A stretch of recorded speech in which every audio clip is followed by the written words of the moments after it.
కావాలనే మీ కలను నెరవేర్చుకోండి. సంప్రదించండి హెగ్డే ఫెర్టిలిటీ, హైదరాబాద్, తెలంగాణ.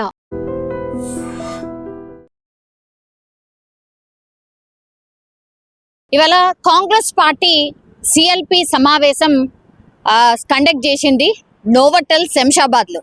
అయితే చాలా రోజుల తర్వాత, చాలా గ్యాప్ తర్వాత సుదీర్ఘంగా జరిగినటువంటి సిఎల్పి సమావేశం ఇది అనుకోవచ్చు. ఎందుకంటే పార్టీ లైన్ ఎట్లా ఉండాలి, అట్లాగే ఎమ్మెల్యేల పనితీరు ఎట్లా ఉండాలి, ప్రభుత్వ సంక్షేమ పథకాలు గ్రౌండ్ లెవెల్లో అందుతున్నాయా లేదా, ఇవన్నిటిపైన కూడా సుదీర్ఘంగా అయితే చర్చ అయితే నడిచిన సందర్భం.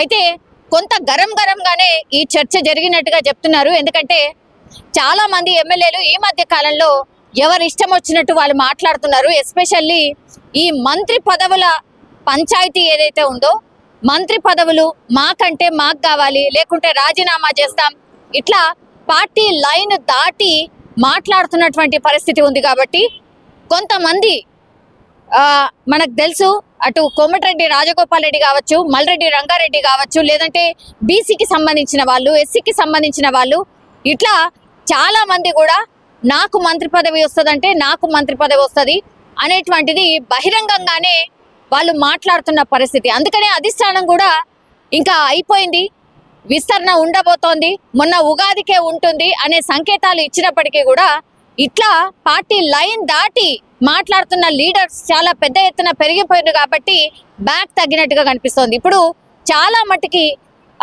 శాఖలన్నీ కూడా ఇంకా కూడా సీఎం రేవంత్ రెడ్డి దగ్గరనే ఉండిన సందర్భం. సో దీన్ని చాలా సీరియస్గా తీసుకున్నారు.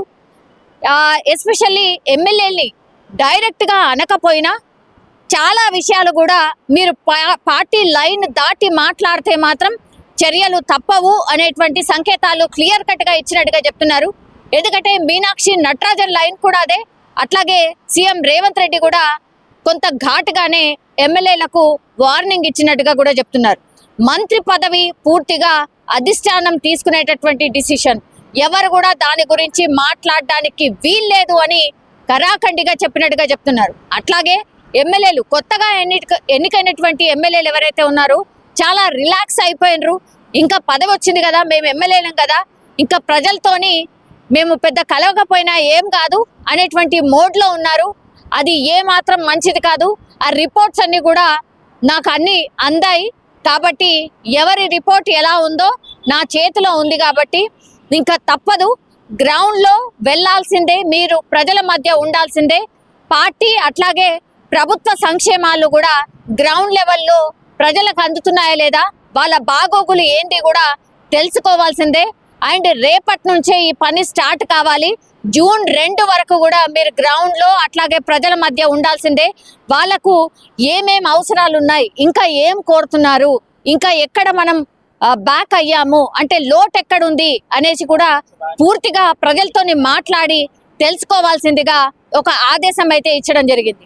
అట్లాగే ఇప్పుడు మొన్న సన్నబియ్యం స్టార్ట్ చేసిన తర్వాత మాత్రం ఇప్పుడు పార్టీకి అట్లాగే ప్రభుత్వానికి కూడా కొంత పాజిటివ్నెస్ పెరిగింది అనుకోవచ్చు. సన్నబియ్యం మనం బయట కొనుక్కుంటే కనీసం కేజీ 60 రూపాయలు ఉంటుంది.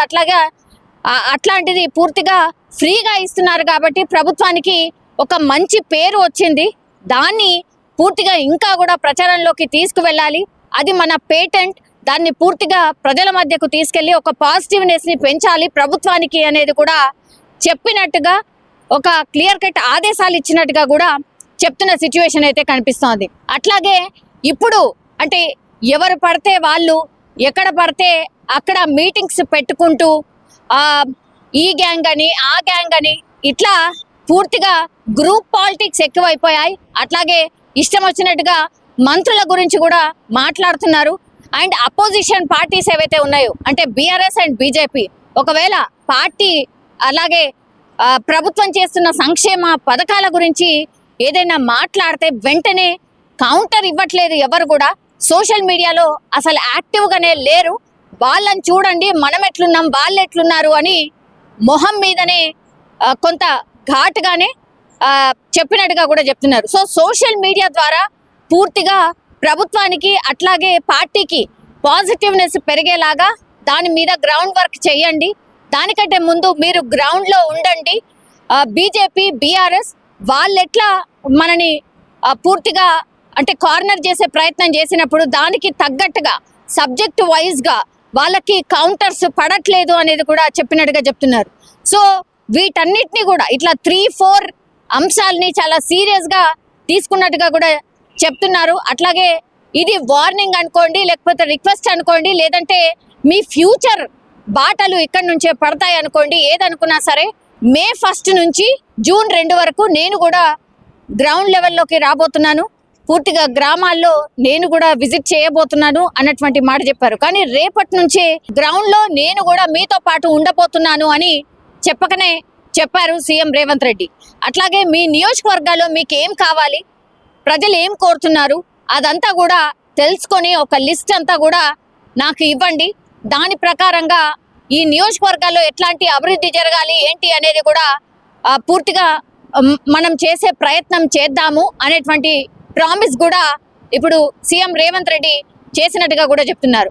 అయితే ఇవన్నీ ఇలా ఉంటే అక్కడ నోవటల్ హోటల్ దగ్గర ఈ లిఫ్ట్ లో కిందికి దిగుతున్నటువంటి సీఎం రేవంత్ రెడ్డి త్రుటిలో కొంచెం ప్రమాదం నుంచి తప్పించుకున్నారు అని చెప్పొచ్చు. ఎందుకంటే లిఫ్ట్ ఇన్సిడెంట్స్ చాలా మటుకు జరుగుతున్నాయి. సో అదే లిఫ్ట్ లో సీఎం రేవంత్ రెడ్డితో పాటు చాలా మంది ఈ అనుచరులు అట్లాగే సెక్యూరిటీ సిబ్బంది ఎవరైతే ఉంటారో వాళ్ళందరి కూడా ఒకటేసారి సీఎం రేవంత్ తో ఆ లిఫ్ట్ లో ఎక్కే ప్రయత్నం చేయడం. ఆ లిఫ్ట్ కెపాసిటీ కేవలం 8 మంది అయితే 13 మంది ఎక్కారు. సో అది ఏమైపోయింది అంటే గ్రౌండ్ లెవెల్ కి రీచ్ కాకంటే ముందే అప్ లెవెల్లో ఆగిపోయినట్టుగా కూడా చెప్తున్నారు. ఈ మధ్య కాలంలో ఈ లిఫ్ట్ కి సంబంధించిన ఇన్సిడెంట్స్ చాలా జరుగుతున్నాయి కాబట్టి కొంతసేపు భయాందోళనకు గురైనట్టుగా కూడా చెప్తున్నారు. కిందికి పూర్తిగా టోటల్ గా రీచ్ కాకంటే ముందే అది ఆగిపోయింది.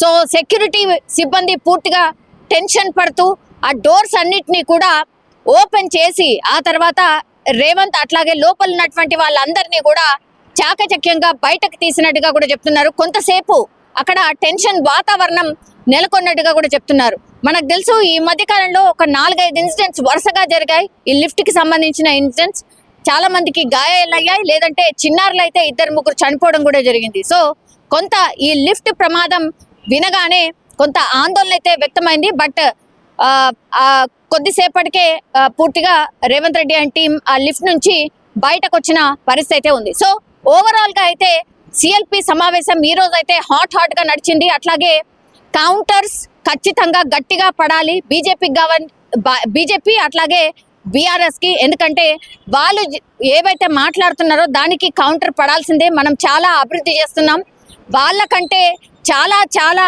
మెరుగైనటువంటి పరిపాలన అందిస్తున్నాం, ప్రజాపాలన ప్రభుత్వం ఇది. సో ఆ పాలననే కొనసాగిస్తున్నాం. వాటన్నిటిని పట్టించుకోకుండా మనం ఏం చేస్తున్నాం చెప్దాం. అట్లాగే దానికి ఏమైనా రాంగ్ ప్రాపగండా చేస్తే కూడా కౌంటర్ కూడా గట్టిగా ఇద్దామంటూ పిలుపునిచ్చిన పరిస్థితి అయితే కనిపిస్తోంది.